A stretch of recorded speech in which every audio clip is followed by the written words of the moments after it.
Derisa liderët botëror po takohen mes veti në forumin botëror ekonomik në Davos, presidenti serb po provon veten në një sferë të re, atë të influencerit.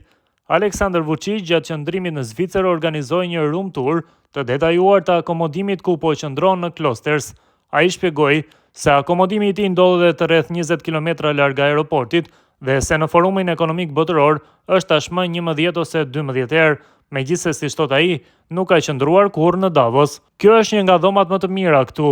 Do ta shihni, gjithçka është e thjeshtë në përputhje me modestinë zvicerane.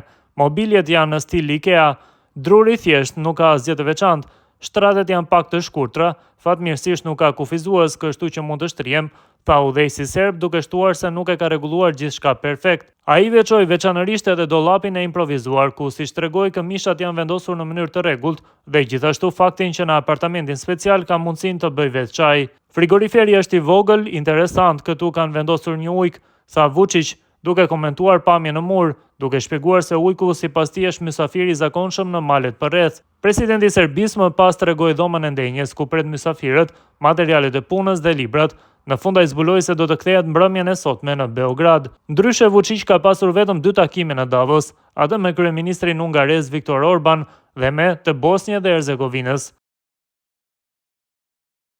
Presidenti i Serbisë Aleksandar Vučić tha se bordi i paqes, i cili u iniciua të njëjtën në Davos, para së gjithash e ka ndarë edhe më tej Europën dhe se ardhmja nuk do të jetë e lehtë. Ky bordi i paqes para së gjithash e ka ndarë edhe më shumë Europën. Vendet e BE-s ose nuk marrin pjesë, ose ende nuk janë deklaruar për këtë çështje. E ardhmja nuk do të jetë e thjeshtë, theksoi Vučić në një deklaratë për gazetarët në Davos. I pyetur se çfarë do të thotë ky bord për botën, ai tha se ende nuk është plotësisht i sigurt. Disa thonë se është një organizatë paralele me Kombet e Bashkuara. Nuk jam i sigurt dhe nuk mendoj se kjo është e mundur në mënyrë të thjeshtë. Kina vetëm ka konstatuar se ka marrë ftesë, ndërsa Franca, Gjermania dhe Italia nuk marrin pjesë. Do të shohim edhe se cilat do të jenë detyrat e bordit, theksoi Vučić.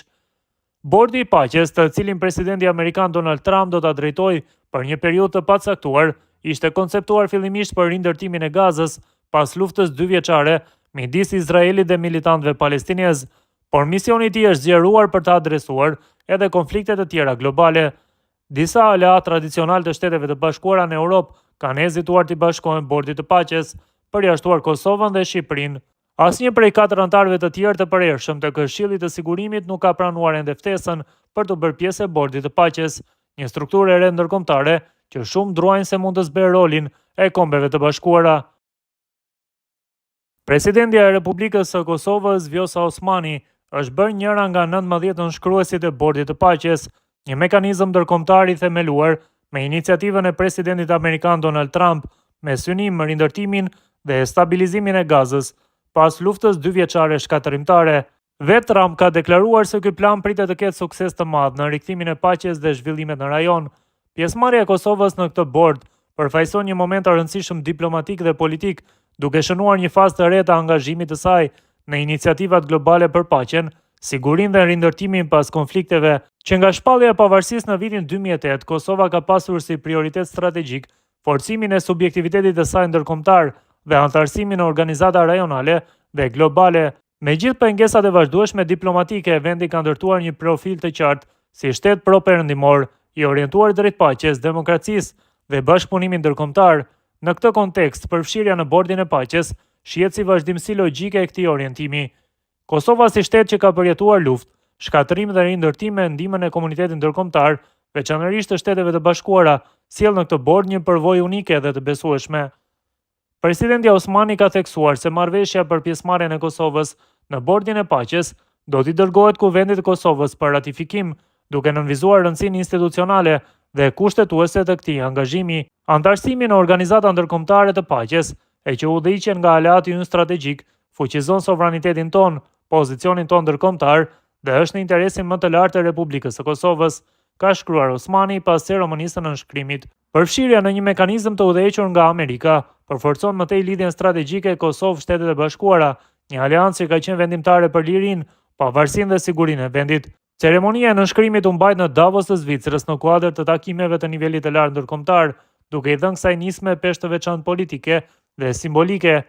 Përveç Kosovës, pjesë e bordit të paqes janë bërë edhe shtete nga rajone të ndryshme të botës, përfshirë Bahreinin, Argjentinën, Armeninë, Azerbajxhanin, Belgjikën, Bullgarinë, Egjiptin, Hungarinë, Indonezinë, Jordaninë, Kazakistanin, Mongolinë, Pakistanin, Paraguajin, Katari, Arabia Saudite, Turqia, Emiratet e Bashkuara Arabe dhe Uzbekistani. Fakti që Kosova është ulur në të njëjtën tryezë me këto shtete si palë barabartë përbën një dëshmi të rritjes së rolit të saj në arenën ndërkombëtare.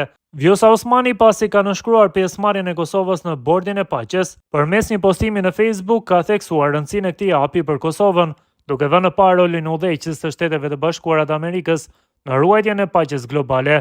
Ajo ka bërë të ditur se Kosova ka nënshkruar Kartën e Bordit të Paqes si antare themeluese barabartë me të drejta të plota, krah për krah me SBA-n. Sipas Osmanit, antarësimi në organizata ndërkombëtare të paqes, veçanërisht ato që udhëhiqen nga aleati strategjik i Kosovës, forcojnë sovranitetin e vendit dhe përmirësojnë pozicionin në ndërkombëtar. Kur Amerika udhëheq, paqja është gjithmonë më e sigurt. Sot në Davos, në emër të Republikës së Kosovës, e kam nënshkruar Kartën e Bordit të Paqes si antare themeluese e barabartë me të drejta të plota, krah për krah me Shtetet e Bashkuara të Amerikës.